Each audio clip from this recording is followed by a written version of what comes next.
Latest ആയിട്ട് നോക്കിക്കഴിഞ്ഞാൽ ഇപ്പോൾ ഉണ്ടെങ്കിൽ ശ്രീവതിക്കെതിരെ ഉണ്ടെങ്കിൽ ഒരാൾ രംഗത്ത് വന്നിരിക്കുകയാണ്. തനിക്കുണ്ടെങ്കിൽ പൈസ തരാനുണ്ടെങ്കിൽ കോടതിയിൽ നിന്നും ഇത് കണക്ക് വിധി വന്നിട്ടുണ്ടായിരുന്നു. പക്ഷേ ഇത്ര 6-7 മാസമായിട്ടുണ്ടെങ്കിൽ ശ്രീവതിയെ തനിക്കുണ്ടെങ്കിൽ ഒരു പൈസയും തന്നിട്ടില്ല. ഇപ്പോൾ വിദേശത്തുണ്ടെങ്കിൽ കറങ്ങാൻ പോയെന്നുള്ള രീതിയിലൊക്കെ ആയിരുന്നു പറഞ്ഞിട്ടുണ്ടായിരുന്നത്. സോ എന്തായിരുന്നാലും അത് എന്തുകൊണ്ട് കേസ് എന്നുള്ള കാര്യമൊക്കെ നോക്കിയപ്പോൾ കുറച്ച് 4-5 വർഷം മുമ്പുള്ള സംഭവമാണ്. ഇത് കണക്ക് വിഷു സമയത്തുണ്ടെങ്കിൽ ശ്രീവതി ഒരു പ്രൊമോഷൻ പോലൊക്കെ നടത്തിയിട്ടുണ്ടായിരുന്നു. നിങ്ങൾക്ക് ഉണ്ടെങ്കിൽ ഞാൻ ഒരു വിഷു കൈനീട്ടം തരാം, ഈ ആപ്പിലുണ്ടെങ്കിൽ നിങ്ങളുണ്ടെങ്കിൽ പ്രഡിഷനൊക്കെ നടത്തിയാൽ മതി, അതിൽ നിന്ന് നിങ്ങൾക്ക് പൈസ കിട്ടും.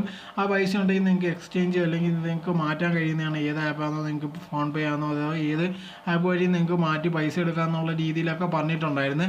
സോ അങ്ങനെ ഇതൊരു ട്രേഡിങ് രീതി പോലെ ഇതേ കണക്കുള്ള പ്രൊമോഷനും കാര്യങ്ങളൊക്കെ നടത്തിയിട്ടുണ്ടായിരുന്നു. അങ്ങനെ ഇതേ കണക്ക് ഒരാളുണ്ടെങ്കിൽ ഇതിന് വേണ്ടി 1 ലക്ഷം രൂപയൊക്കെ ട്രേഡ് ചെയ്തിട്ടുണ്ടായിരുന്നു. പക്ഷേ അവസാനം ഉണ്ടെങ്കിൽ പൈസ എടുക്കാൻ നോക്കിയിട്ടുണ്ടെങ്കിൽ പൈസ എടുക്കാൻ സാധിച്ചില്ലായിരുന്നു. സോ ആ സമയത്താണ് മനസ്സിലായത് തൻ്റെ 1 ലക്ഷം രൂപ പോയെന്നുള്ളൊരു കാര്യം. അങ്ങനെ ഉണ്ടെങ്കിൽ ഇതാണെങ്കിൽ ശ്രീവതിക്കെതിരെ ഉണ്ടെങ്കിൽ പരാതിയൊക്കെ കൊടുത്തിട്ടുണ്ടായിരുന്നു.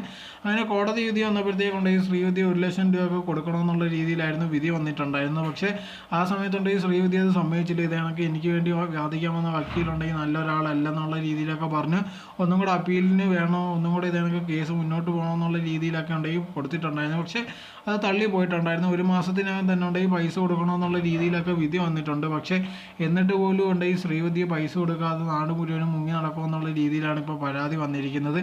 എന്തായിരുന്നാലും അറസ്റ്റ് വാറൻ്റൊക്കെ വന്നതിന് ശേഷം ഉണ്ടെങ്കിൽ അല്ലെങ്കിൽ അറസ്റ്റിൻ്റെ പക്കത്തൊക്കെ എത്തിയിട്ട് പോലും ഉണ്ടെങ്കിൽ ഇതുവരെ ശ്രീവതി അതിന് പൈസ കൊടുക്കുകയോ ഒരു കാര്യങ്ങളും ചെയ്തില്ല. ഇപ്പോഴും ഉണ്ടെങ്കിൽ മുങ്ങി നടക്കുമെന്നുള്ള രീതിയിലാണ് ഇദ്ദേഹം പറയുന്നത്.